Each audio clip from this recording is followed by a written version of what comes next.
स्वागत है आपका अपने यूट्यूब चैनल पर। आज मैं आप सभी लोगों ने बहुत ही खास वीडियो लेकर आऊँ, जिसमें कि आज मैं आप लोगों को बताने वाला हूँ कि जैसे जैसे आप लोगों की मक्का में भुट्टे निकलने वाले हैं, ये जो दोस्तों ये जो भुट्टा बनने लगता है उस समय हमें अपनी मक्का में कौन कौन सी खादों का उपयोग करना है। जैसे कि हमारे मक्का में आप लोग ये देखेंगे जैसे कि एक पेड़ में हर एक पेड़ में दो दो भुट्टे निकल रहे हैं और ये अच्छी तरह से बन जाएं और उससे अच्छी तरह से इनमें दाने निकलें। उसके लिए हमें अपनी मक्का में किस खाद का उपयोग करना है इसके बारे में बात करने वाले, साथ साथ इस बात का भी उपयोग करने वाले हैं कि हमें मक्का में कौन सा पानी कब और दोस्तों कितने दिन के अंतराल पे लगाना है। क्योंकि जो ये इस समय जो ये मक्का के लिए ये पानी का टाइम और ये देख रेख का जो समय होता है ये बहुत ही ज़्यादा आवश्यक होता है।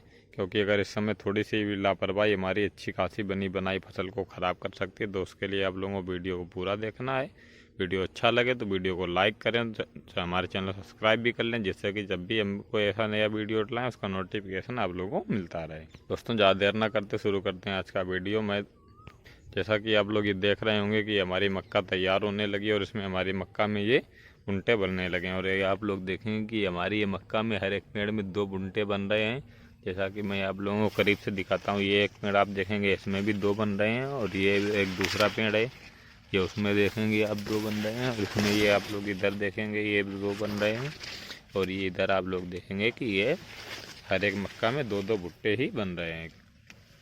तो इसके बाद सबसे ज़रूरी हो जाता है कि हमारे इन पौधों को हमारे इन दो दो भुट्टों को बनने के लिए हमारे पोषक तत्व बिल्कुल सही मिलने चाहिए। क्योंकि जब हमारे पोषक तत्व अच्छे मिलेंगे तो हमारी मक्का में बिल्कुल ही आसानी से बहुत ही अच्छी खासी पैदावार होगी और ये भुट्टे भी बहुत ही ज़्यादा एकदम से दाने भरे भराए मिलेंगे। तो उसके लिए हम बात करने वाले हैं कि हमें इस समय अपनी मक्का में कौन कौन सी खाद का उपयोग करना चाहिए और हमें इसका पानी का लेवल क्या रखना चाहिए और हमारे अपने खेत में नमी कितनी रखनी चाहिए। तो सबसे पहले हम बात करने वाले हैं कि जो हमारा ये खेत है हमें इसे बिल्कुल भी ज़मीन की सतह को किसी भी तरह से बिल्कुल सूखने नहीं देना है।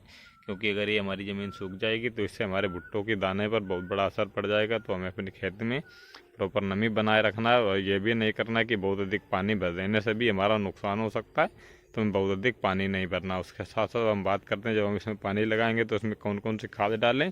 तो दोस्तों ध्यान रखें, जब हमारे मक्का का भुट्टा बनने लगता है तो इस समय हमें यूरिया खाद का उपयोग नहीं करना है। क्योंकि यूरिया खाद का अगर हम उपयोग करते हैं तो इससे हमारी मक्का की या किसी भी फसलें की जड़ें कमज़ोर होने लगती हैं, जिससे कि थोड़ी सी हवा चलने पर हमारी मक्का गिरने का संभावना बढ़ जाती है। तो उसके लिए आप लोगों को अपनी मक्का में यूरिया का उपयोग नहीं करना है और जिस खाद को देना है खाद है हमारी NPK खाद। और आप लोगों को ध्यान रखना है कि जब हमारी मक्का में ये भुट्टे बनने लगें तो हम लोगों को 1 एकड़ में 50 किलो की जो बोरी आती है उसे 1 एकड़ में 50 किलो के हिसाब से हमें NPK डाल देना है।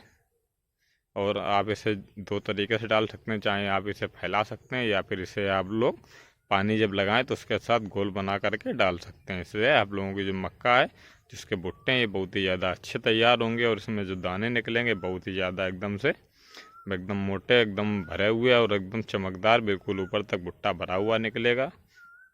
और जितने भी ये दो दो भुट्टे निकल रहे हैं ये सारे दो दो भुट्टे भी पूरे हो जाएंगे।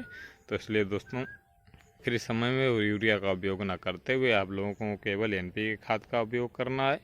और खेती संबंधित ऐसे ही वीडियो देखने के लिए हमारे चैनल सब्सक्राइब कर लें। वीडियो अच्छा लगा वीडियो को लाइक करें और दोस्तों के साथ शेयर भी करें। क्योंकि